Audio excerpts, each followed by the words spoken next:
Hi everyone, and welcome to today's video where we're going to be doing a guide for the Ottomans for EU4 1.33 France. So the Ottomans are a nation located on the crossroads between Europe and Asia, a nation that everyone knows, a nation that everyone has played, the most powerful nation in 1444 without a doubt, and in my opinion, the best nation for newer players. Now, I have done an Ottomans guide, but I thought I'd do a refreshed Ottomans guide since so many new players are showing up thanks to the amazing Humble Bundle deal we had a week or two ago. And like I said, since in my opinion it is the easiest nation for new players, why not show some of the newer players what they need to do as the Ottomans. Now, this guide does assume that you already know some stuff about EU4, like you know what this over here is, you know what the icons mean, you know what manpower and ducats is. I do assume you've already ran through these over here and know the basics, your income and stuff like that, your diplomatic situation, advisors and stuff like that, you know, stability and expansion. So I'm not gonna go too much into detail on everything, but I am gonna be taking it slower and explaining things a bit more carefully in order to help newer players get the hang of the game. And before we begin, if you enjoyed this video, don't hesitate to leave a like, it really helps out a lot. And if you want to see more guides or more EU4 videos in general, definitely hit that subscribe button so you don't miss out on anything. Let's jump in as the Ottomans. So this is our situation in 1444. We start off with some boats here and 2 stacks of armies, and the first thing you're going to want to do when you start off as the Ottomans is go over here and into your estates. This is basically the various people groups, let's say, that live in our nation. We have the clergy, the nobles, the traders, and the non-Muslim people, and this is the share of the land that's divided by them. First, we're gonna summon the Diet, and we're gonna get an agenda from 3 out of these 4 estates, and they'll ask us to do something, and you can read through all of these and pick whichever one you think is the easiest to do. For example, I'm gonna choose this one right here. The Demi want us to dev field-based production up to 5, so I think that's the easiest one to do. That's this province right here, and we're gonna have to dev this up to 5 to fulfill their wishes. Of course, I'm not gonna do it right away, but I am gonna get to it eventually. Next, we're gonna give out some privileges to these estates. You're gonna go into the ulama here and give them religious state. We gain +1 monthly admin power for this. We're gonna give them clerical advisory council for cheaper advisors. We're also gonna give them religious diplomats, so Sunni nations like us more, and we're gonna grant a local residence to a scholar, so we have a permanent scholar. After you choose this, you can pick one of these guys right here. I recommend choosing the Hanbali scholar for -10% aggressive expansion. This will help us expand a little bit faster. And then you're simply going to go into the religion tab, click this right here, and invite the Hanbali scholar. Then we're going to give the Umera primacy of the Umera for +1 monthly mill points, increased levies for even more manpower, and aristocratic counselors for a cheaper military advisor. Then we're going to give the merchant guilds land of commerce for monthly diplo points, patronage of the arts for more prestige. High prestige equals good. Commercial advisory board for cheaper diplomatic advisors, and indebted to the merchant guilds for a few 1% interest loans. There we go, we just got 890 ducats. Excellent. The Demi also start off with guaranteed Demi autonomy, and with them having this privilege, you won't have to worry about converting non-Muslim provinces ever. So you never have to convert the Orthodox provinces here, or Catholic ones you conquer up here, or Coptic or Orthodox over here. So no religious disunity with them having this privilege. Like I said, they start off with it. And we're also going to give them conscript the Demi later. And then when we're finally done with this, we are going to seize land. Now we're going to go into our national decisions and take all 4 of these. Adopt the title of Khalifa, denounce sect practices, enforce religious unity, and expand the Devshirme system. Next, we're going to click on this right here and select our naval doctrine. This is basically bonuses to our ships, and I recommend taking galley combat ability right here at the start to help us beat up some of these nations around here faster, but later you can switch to shipboarding if you don't want to build any more ships for the rest of the game. So free oarsmen for now. This is where that button is. It's kind of easy to miss, so here's where it is. Next, we're going to click on the free advisor pop up right here and hire some advisors. We have this guy right here, the production efficiency guy, who is half cost. You can see that this level 2 guy is 3 ducats, whereas this one is a ducat 50. So we're going to get that half cost level 2 admin advisor, get whichever level 1 diplo advisor you have. I have a diplo rep guy, and get a morale or a discipline level 1 mill advisor. I don't have one, so I'm just going to get this land maintenance guy. Next, it's time to set our rivals. I recommend rivaling nations that have already rivaled us or that we're gonna fight later, like the Mamluks, Austria, and Hungary. Now it's time to reorganize our armies a little bit. If we go into the military interface here, we can see that our combat width is 20. That means 20 regiments can fight at the same time. Now, it would be nice to have an army consisting of strictly 20 regiments, although you might want to go just a bit over so they can reinforce in battles later. So right now, my army would probably consist of 18 infantry and 4 cavalry, that's 22,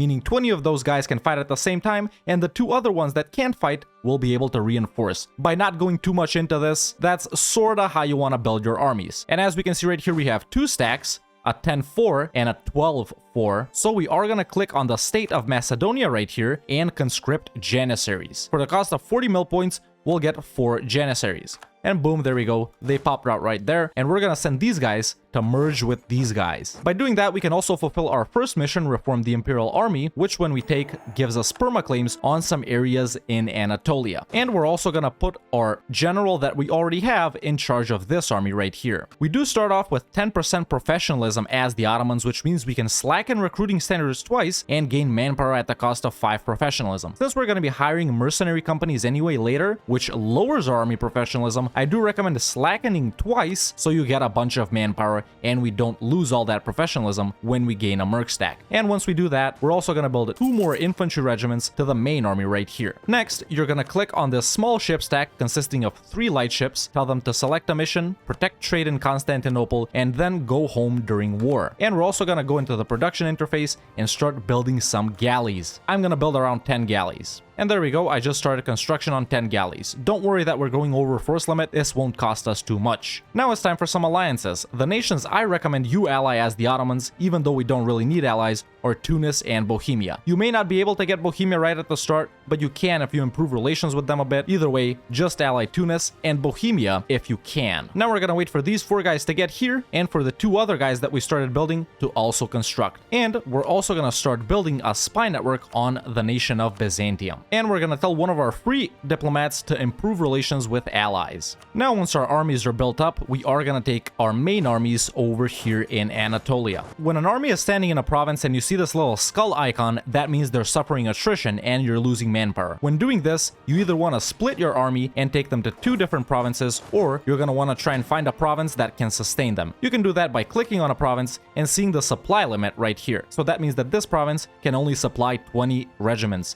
The rest will attrition. So I'm just gonna split them like this. Once your armies are here, it is time to start our first war, which is gonna be versus the nation of Chandar. In my case, they allied someone like Karaman, but they'll almost always ally weaker nations around you. So it is time to declare on them for the conquest of Kastamonu right here. And there we go, we're simply gonna go and siege these guys down. Of course, we are gonna get a general for the second army too, and I'm gonna tell these guys to siege Karaman here, and these guys can go do something like this. Of course, you're not gonna wanna stack your entire armies on one province because once again, you're gonna suffer attrition. So this is a level 3 fort, and we need 9 regiments to siege it. What people generally do is leave 10 regiments over there, just in case they suffer attrition, so I'm gonna move 12 guys off and keep 10 guys here. This is a level 1 fort, we only need 3 regiments there, so I'm only gonna leave 4 and tell the other guys to go siege other stuff. Once you have 20% spy network built up on Byzantium, we are gonna claim the province of Constantinople. And once you occupy their ally, Chandar's ally, I simply recommend white piecing them to create a truce as short as possible. Of course, a more advanced player would simply annex these guys too, but for the purpose of this guide, which is meant for newer players, let's not suffer too much aggressive expansion. So I recommend white piecing whoever Chandar is allied to. At this point, your galleys are probably built up, so we are gonna take our main stack right here and separate the galleys from it by simply clicking on them, and we're also gonna hire an admiral. At this point, you can pop out all your galleys and go and fight Chandar's navy and blockade their fort. By this point, Chandar's army may be sieging you down somewhere, in which case you're gonna go and engage them. These should be easy victories, since whichever nations you're fighting, Chandar and their allies, they're gonna be super weak. And there we go, once we beat up Chandar, we're simply gonna piece them out by taking both of their provinces and all of their money. And that's your first war done. Then you're gonna click on this right here and core up the provinces. As soon as this war is done, you're gonna click on Byzantium and check and see who their allies are. They're probably gonna be allied to someone like Serbia, Wallachia, or Albania. In my case, it's Wallachia. So, whichever nation they're allied to, you're gonna go and set your armies on their borders. In my case, it's Wallachia. And you're also gonna put your galley stack in the Sea of Marmara. And now it's immediately time for our second war versus the nation of Byzantium, and we're gonna declare on them for the conquest of Constantinople. Your armies should be on the borders of their allies, so we can wipe them out quickly, and once again white piece them just like in the Chandar War. So it's time to declare. And I'm gonna send my armies to Wallachia here, this guy can go here, and these guys can go there. And just like in the earlier war, I'm gonna white piece Wallachia for the purposes of this guide. Once again, a more advanced player would vassalize or take provinces from them.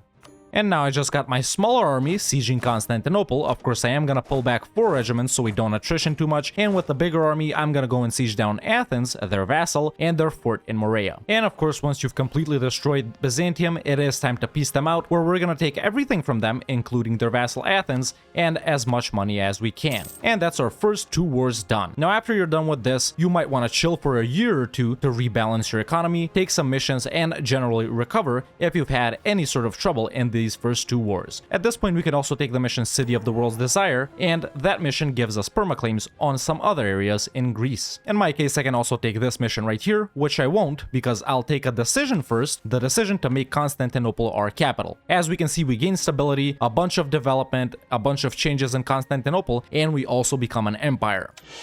And there we go, now we're an empire, and Constantinople is our capital. Now we can take the mission Expand the Ottomans, because we'll gain dev in Constantinople instead of Edirne. And now it's time to core up the rest of the provinces, because we got Constantinople for free. At this point, we do have a lot of forts, and these forts do cost a lot of money, so I do recommend deleting the fort in Morea immediately to save a few ducats, and we'll be deleting forts later over here the more we conquer this way. The same goes for the Balkans. But at this point, to save money, you can turn off your forts and lower army maintenance. And just like that, we're making money. You were probably losing money just like I was. So like I said, now it's time to chill for a bit. After these 2 wars, you might want to check your coalition map mode, basically the aggressive expansion map mode, and see who's mad at you. The guys that are slightly green are probably slightly angry, and the guys with lines you have a truce with. And at this point, you can also tell one of your diplomats to improve relations with outraged countries. And you're going to want to check and see who Epirus right here is allied to. Maybe they're going to have some strong allies. In my case, it's just the Pope, so it's no big deal. But in your case, if it is someone strong and you don't feel confident fighting Epirus and their stronger ally, then you should also start spying on Serbia right here. In my case, since Epirus is pretty weak and they have a weak ally, I'm not gonna spy on Serbia. Basically, if you can't fight Epirus next over in Europe,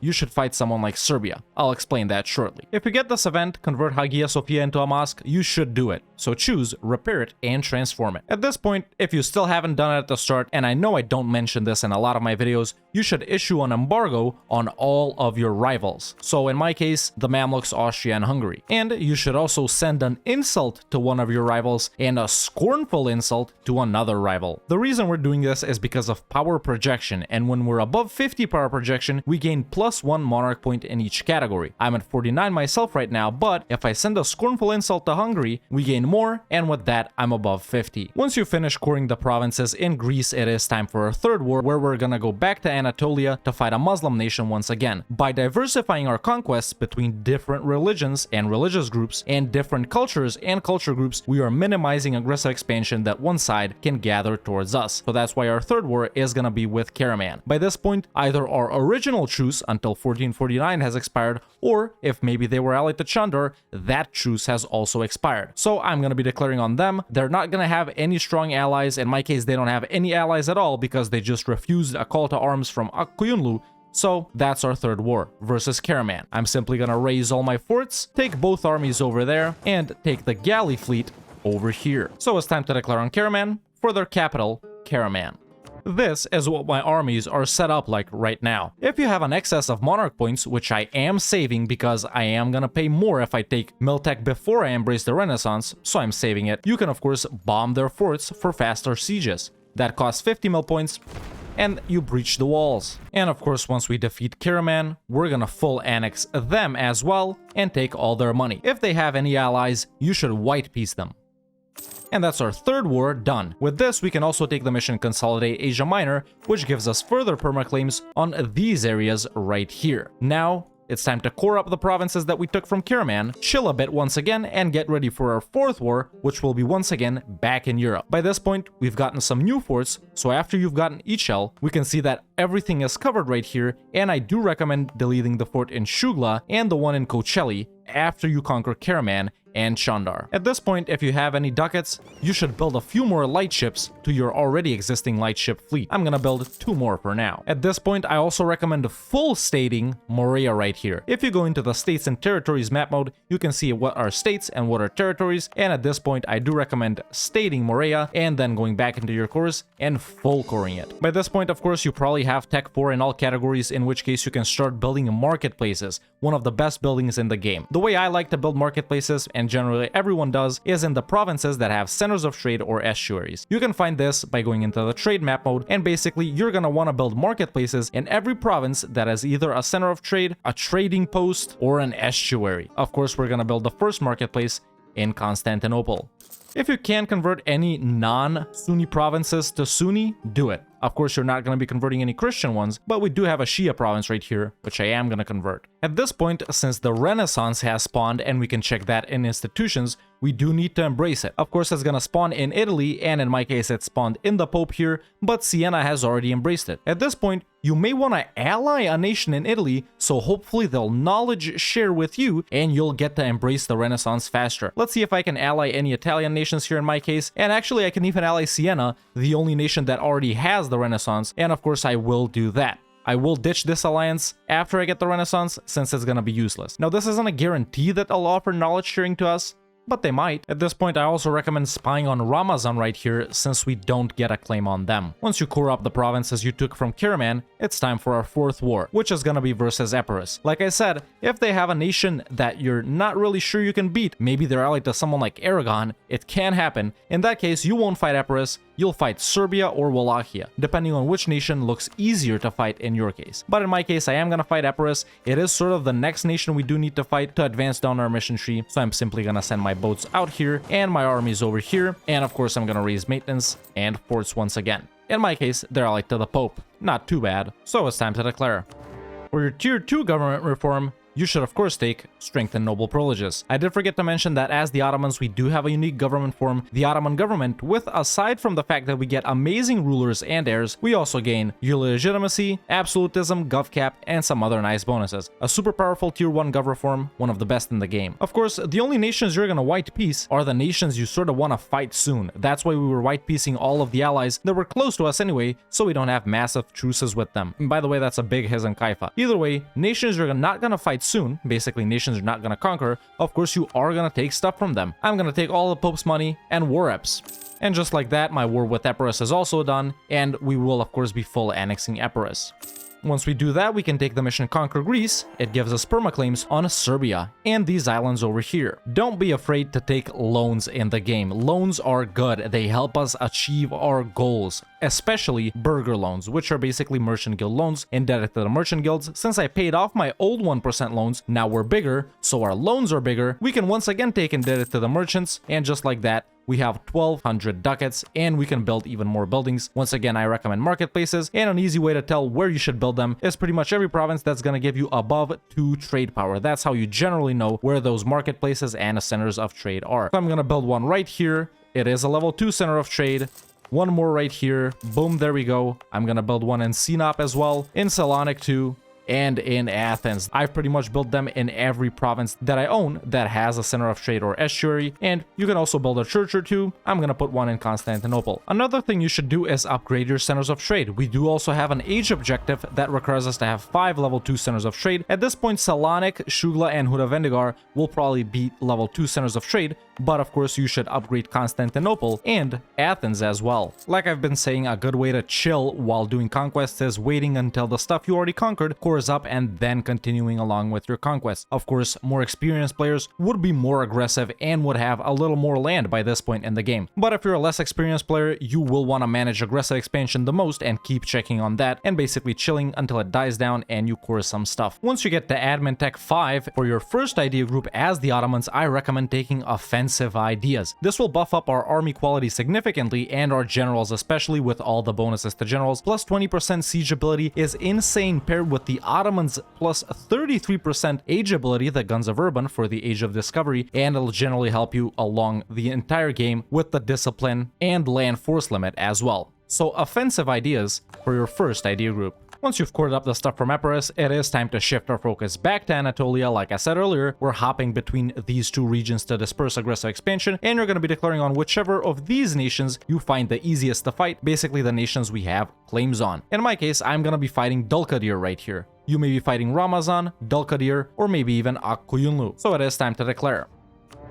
They are allied to Crimea in my case, which is kind of annoying, but I'm just gonna piece them out first and then shift my focus to Dulkadir. Ramazan and Dulkadir probably won't have any strong allies. Akkuyunlu, maybe they'll have a strong ally. In my case, they don't have any allies at all. By this point, you may even have Crimea as a march, basically a subject from that event that they get where they can choose to become our march. In my case, it hasn't happened. I don't know if it will happen. It's just chance. Another thing I forgot to say at the start is that we do start off by guaranteeing Ragusa right here, something that's totally useless, and you can simply revoke your guarantee on Ragusa. You can do this right at the start in 1444. I just forgot to do it in my case, so sorry about that. And once the war versus whoever you're fighting over here is done, you're gonna be full annexing them if they're Ramazan or if they're Dulkadir, since they're small. But if you're fighting someone like Akkuyunlu, which are usually bigger, you might want to check aggressive expansion and take as much as you're comfortable with while focusing on the center of trade province right here and this province right here, so you can release the nation of Syria from them. But in my case it's Dulkadir, so I'm simply gonna full annex them and take all their money. Now it's time to core these provinces up and go back to Europe to fight some of these nations up here, particularly Serbia, because we do have claims on them. Once you're making enough money to where you don't have to lower army maintenance and turn off forts,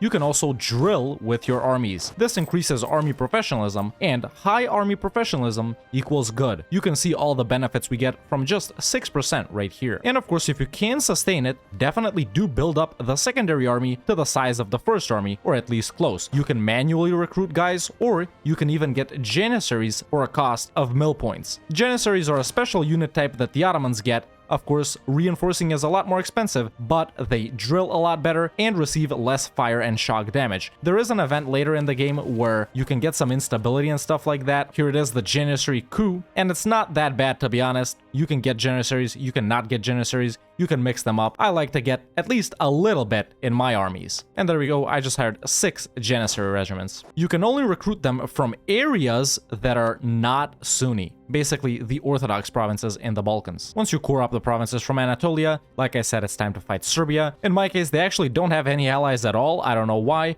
but the nations that they would ally are probably Bosnia or Wallachia. Now, I do recommend that you check to see if you can co-belligerent by checking that little box any of these guys over here, and if other guys won't join, because in the Serbia war, it's a good idea to also vassalize Bosnia if they are their ally. In my case, though, they aren't allied, but in your case, if you can co-belligerent Bosnia, then you should separate peace Bosnia and vassalize them, and then just peace out Serbia and take everything from them.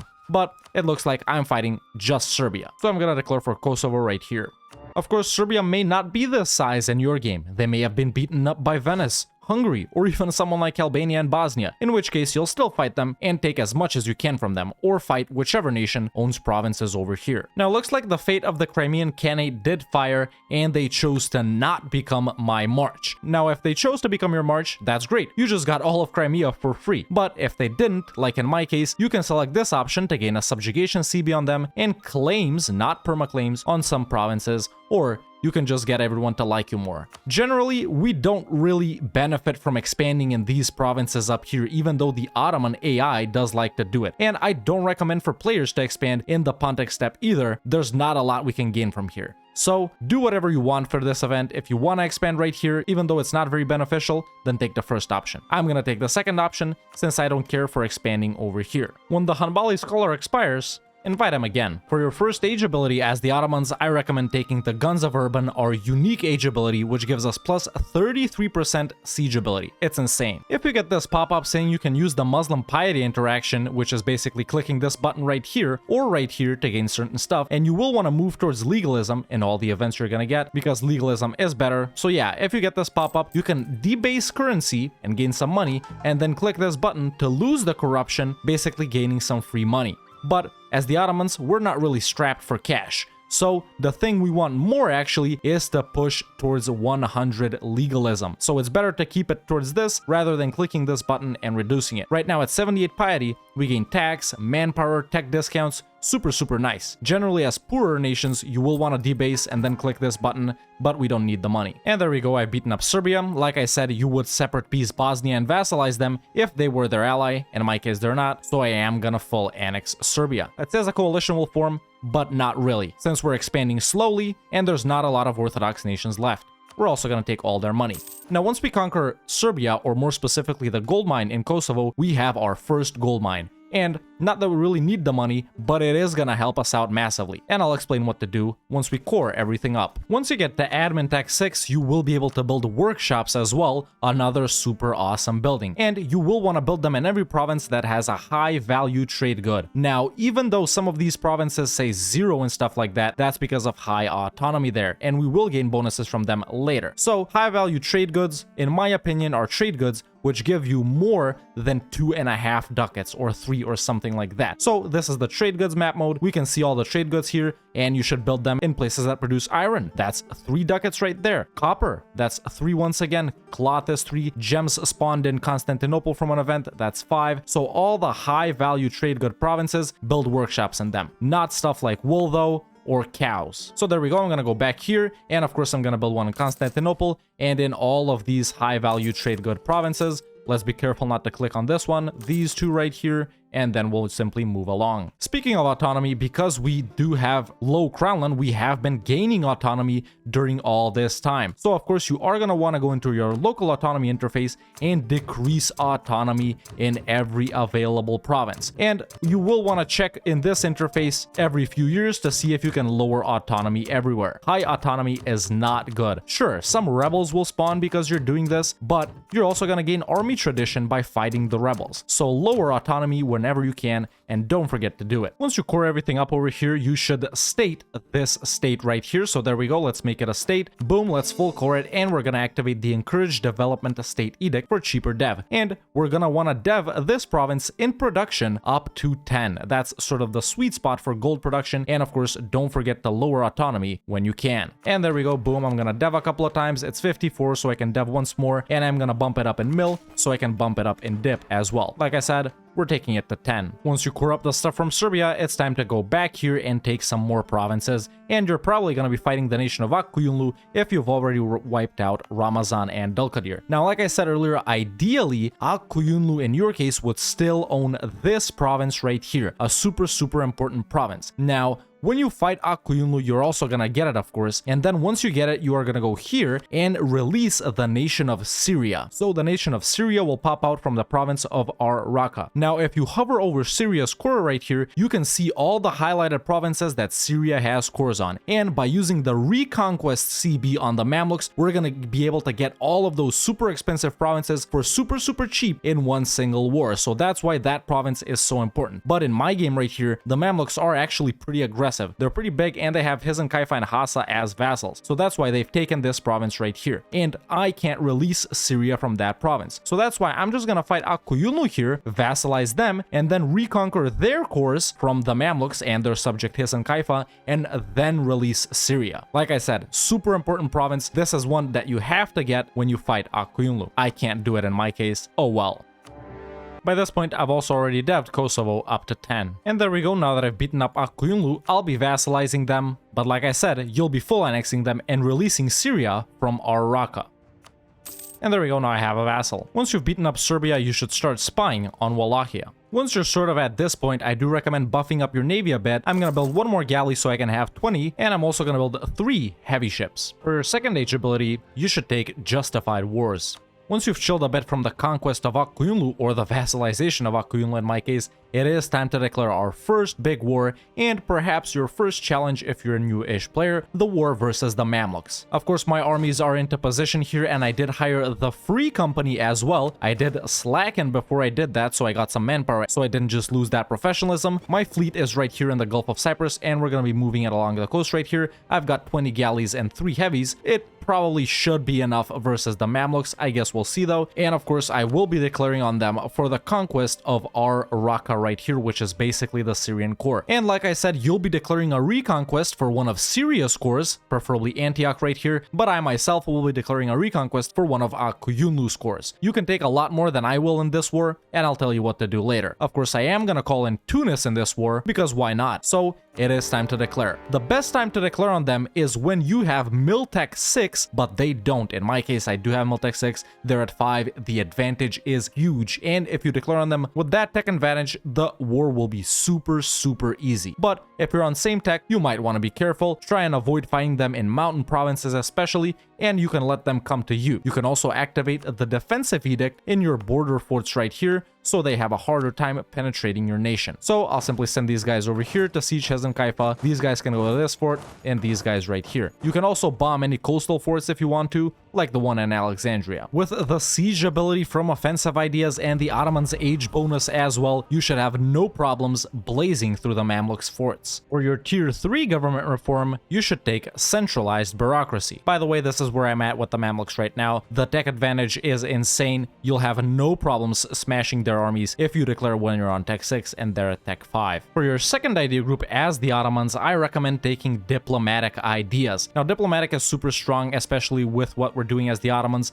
blobbing so much. The diplomats will help immensely in improving relations with nations that might join a coalition with us. Relations are good for subjects. The improved relations is also great for dismantling coalitions. Diplorep for annexing subjects. Province war score cost, so we can take a lot more in wars, and the diplotech discount and lower impact on stability from diplomatic actions is super nice. So that's what I recommend for your second idea group.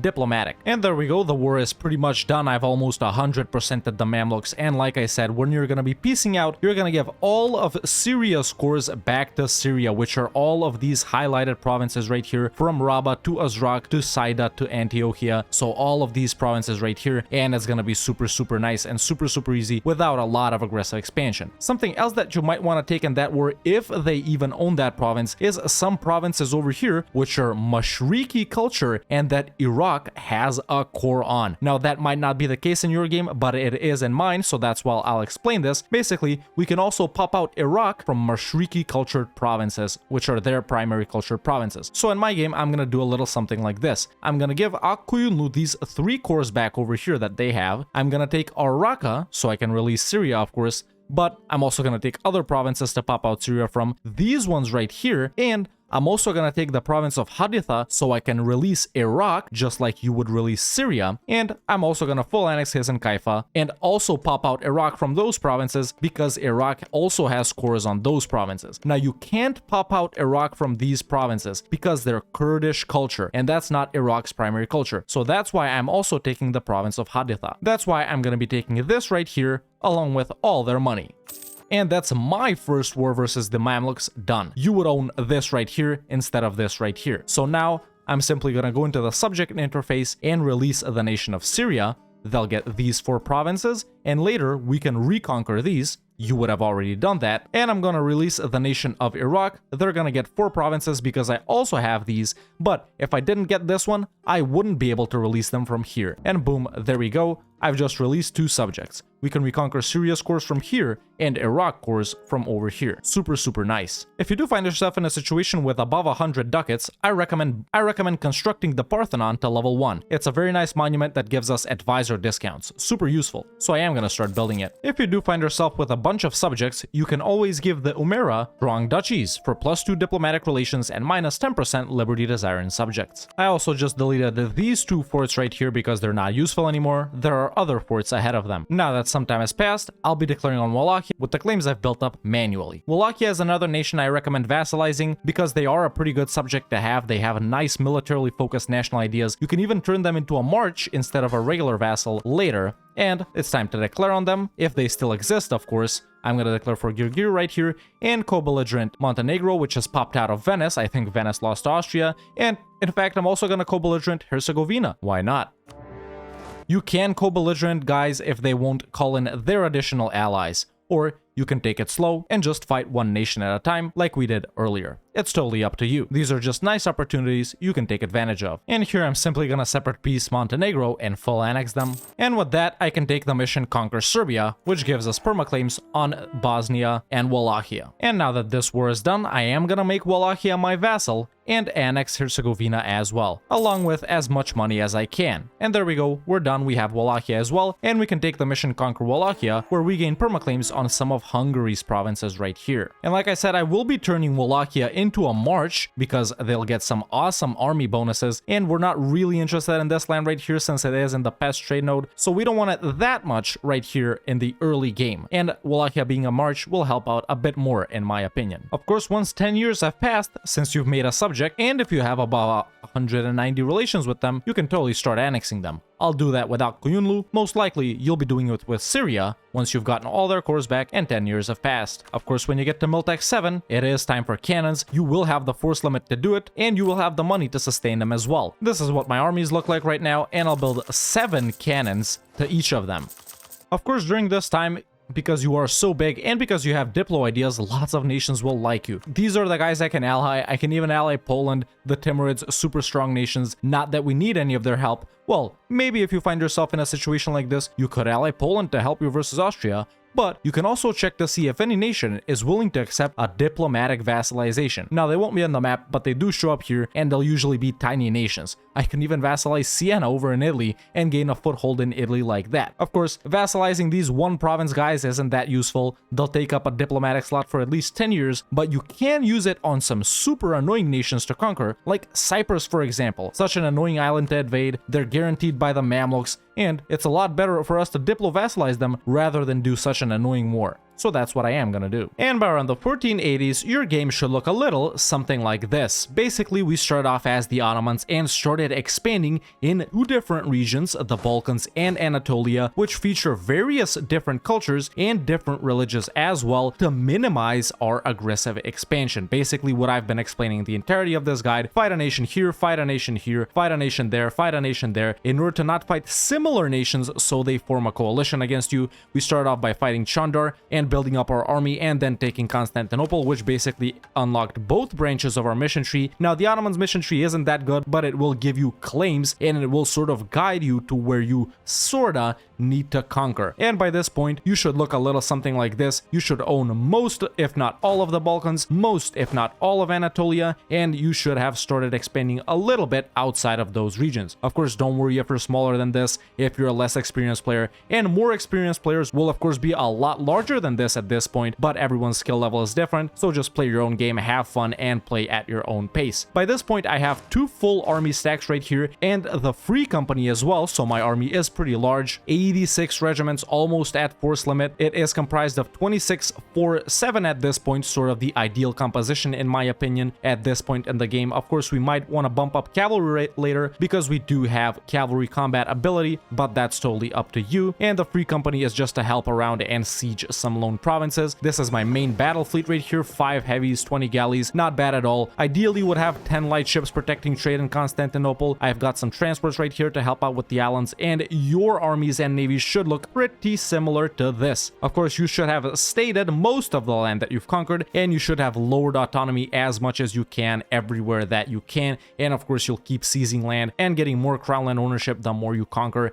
and the less that will be an issue later down the line. Of course, by this point, you may have subjects like I do as well. You may have Wallachia, you may even have Bosnia over here. You probably have Syria and Iraq. Of course, I also have Akkoyunlu due to the situation with this province that I explained earlier. You probably will have conquered Akkoyunlu directly, and of course, you would have already taken back all of Syria's cores from the Mamluks, unlike me. And after this point, you'll continue to expand in the same directions we've been expanding in, and in the same fashion that we've expanding in. Basically, hit some Sunni guys over here in the Levantine culture group, then maybe some Coptic and Orthodox guys over here in the Caucasus, some Catholics over here in the big nations, some Orthodox guys that are left in the Balkans, in order to disperse your aggressive expansion into these various cultures, regions, and religions. And of course, you'll continue to annex all your subjects, push after that, release new subjects if you find them somewhere. Of course, you can find them by hovering over their cores. That's how you can find out which nations to use for reconquest. There's a bunch of vassals over here that you can release, just like we did with Syria, Iraq, and nations like that. And you'll continue to push into all of these guys. Conquer the Balkan miners, then you're ready to go versus Austria and Hungary. You are powerful enough to face them. Don't worry about it. You'll take back these guys as cores from QQ and the Mamluks,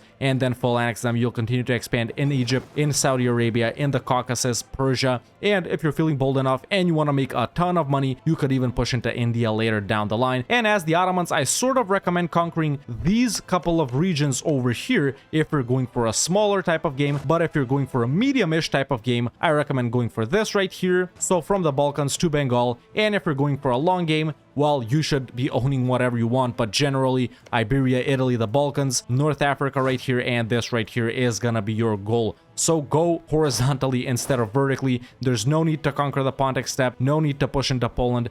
Don't take over this useless land right here. Focus on the richest trade nodes and the richest trade goods. Speaking of economy, by now I'm making 25 ducats a month. Of course, this is with army maintenance lowered and forts off because I have so much cannons, but if I raise army maintenance and turn on my forts, I'm making 8 ducats a month, which is not bad at all during wartime. And you will be making around a similar amount of income. Of course, during all of this time, I have been building a ton of buildings. You should have been doing the same. I've got a bunch of marketplaces in the center of trade provinces, a bunch of production buildings in the high value trade good provinces, some churches here and there, some army buildings here and there, and those are the important buildings that you want to build. Of course, you will want to upgrade centers of trade as well. I do recommend force spawning colonialism in the province of Salonik. It's farmland, it's cloth, it's a level 2 center of trade. It's super cheap to dev. You'll spawn colonialism right there in no time. You may have even bumped up a few monuments over here. If we go into the great projects, you can see all of them that we own, and I do recommend upgrading these 3 right here. So the Hagia Sophia and the Sultan Ahmed Mosque, the Parthenon, which I'm already doing,